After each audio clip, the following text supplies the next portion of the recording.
Ada beberapa hal yang ingin saya sampaikan, dan terima kasih posisi saya diambil terakhir sehingga agak lebih luas. Yang pertama, saya punya asumsi yang sama persis agak bias sedikit, yaitu persoalan konteks sosial historis kita dalam konteks bicara dengan kebudayaan. Kita sudah punya PPKD, kemudian juga dalam konteks implementasi kebijakan, bahkan ada Ranperda, dan lebih jauh lagi provinsi sudah disiapkan tadi yang namanya naskah akademik. Ini prestasi dan sekaligus apresiasi buat yang mengerjakan, tolong di-applause. Kerja kebudayaan itu proses yang panjang dan berkelanjutan, dialektika. Ini merupakan bagian daripada proses itu. Nah, soal konteks tadi, maka ada satu hal yang tercecer dari upaya bersama kita, yaitu kita memiliki dokumen yang namanya PKD, tapi tidak tahu dalam konteks akademis tentang sejarah kebudayaan kita. Itu yang harus kita garis bawahi, bahwa kita bicara tentang dokumen. Satu hal yang paling penting itu dokumen sejarah. Sejarah kebudayaan kita itu seperti apa? Tadi dijelaskan dari Sibualamo, puluhan suku. Nah, itu memberikan isyarat bahwa kompleks urusan kebudayaan Maluku Utara. Apakah yang kita jadikan sebagai kiblat bersama partai-partai? Tidak adil. Oleh sebab itu harus dialektika seperti ini terus berlangsung, dan itu menjadi tanggung jawab bersama, bukan pemerintah, bukan kesultanan, tapi semua masyarakat, lintas sektor, lintas aktor, lintas pelaku. Nah, ini yang paling pertama ya, sebelum jauh bicara tentang kebudayaan lebih luas yang melebarkan. Hal yang paling pertama saya tekankan adalah naskah kita, bicara tentang data kita dalam dokumen sejarah kebudayaan kita. Indonesia punya sejarah kebudayaan. Ketika kebudayaan Hindu dan Buddha, kemudian masuknya Islam, melakukan transformasi, dan kebudayaan itu hilang, tumbuh, dan berganti baru, mengalami transformasi seperti itu kita punya perjalanan yang sama dalam konteks kebudayaan, sejarah kebudayaan. Nah, itu yang harus kita benahi, satu hal, karena kita bicara besar tentang narasi agung kebudayaan, tapi kita hilang jejak soal sejarah juga kan. Nah, dan itu punya narasi yang jelas dalam konteks secara praksis, tentu memiliki kiblat yang berbeda, seperti misalnya Bobato dunia dan Bobato akhirat dan lain-lain. Dan konteks kelembagaan, saya pikir catatan negara kita memberikan sejarah secara jelas bagaimana lembaga-lembaga kebudayaan itu ada dan menciptakan berbagai macam dialektika yang luar biasa. Ketika rejim berganti rejim di era komunisme menguat, kita kenal dengan ada lembaga kebudayaan rakyat atau lekra misalnya, dan itu memberikan sebuah penegasan penting bagaimana institusionalisasi kelembagaan kebudayaan itu penting ada. Toh pada akhirnya narasi-narasi yang dibangun melalui regulasi, baik itu payung hukum dan segala macam perangkatnya, toh pada kenyataannya tidak terlalu efektif. Nah, oleh sebab itu hal yang paling penting menurut saya adalah semangat untuk tetap membangun komitmen berjejaring. Dan alhamdulillah kita di tengah-tengah pada hari ini 4 kesultanan hadir, representasi dari lembaga adat Maluku Kiraha, kemudian juga Pasekda dan provinsi.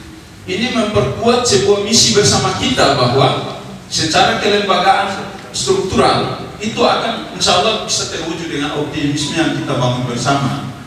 Melalui konkretnya apa? Harus dibentuk atau dilepaskan itu urusan kebudayaan hanya sebatas sebuah bidang, sebagaimana Kota Ternate sudah melakukan terlebih dahulu.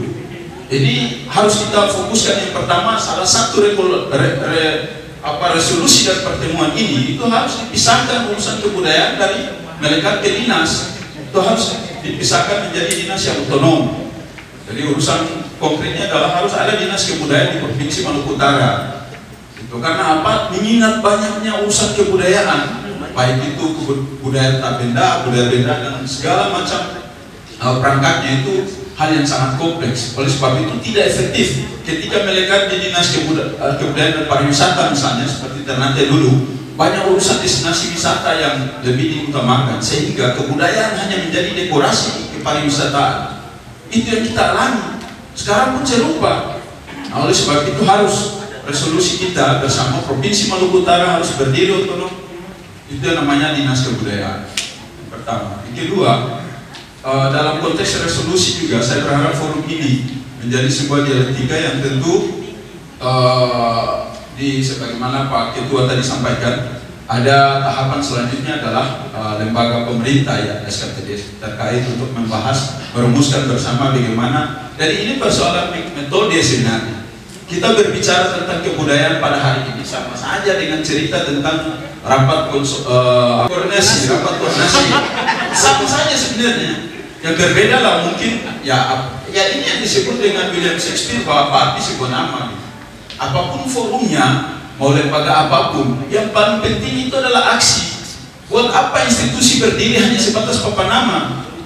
Dan kebanyakan yang terjadi seperti itu. Makanya ada rasa fobia terhadap hadirnya institusi dalam urusan kebudayaan. Karena pada kenyataannya sejarah membuktikan banyak papan nama yang berdiri tanpa ada aksi. Nah ini insya Allah menjadi positif bagi kita bersama untuk dan kita harus akui bahwa rapat koordinasi tadi juga itu memang minim di antara kabupaten kota dalam urusan baik itu pariwisata, kebudayaan dan lain-lain.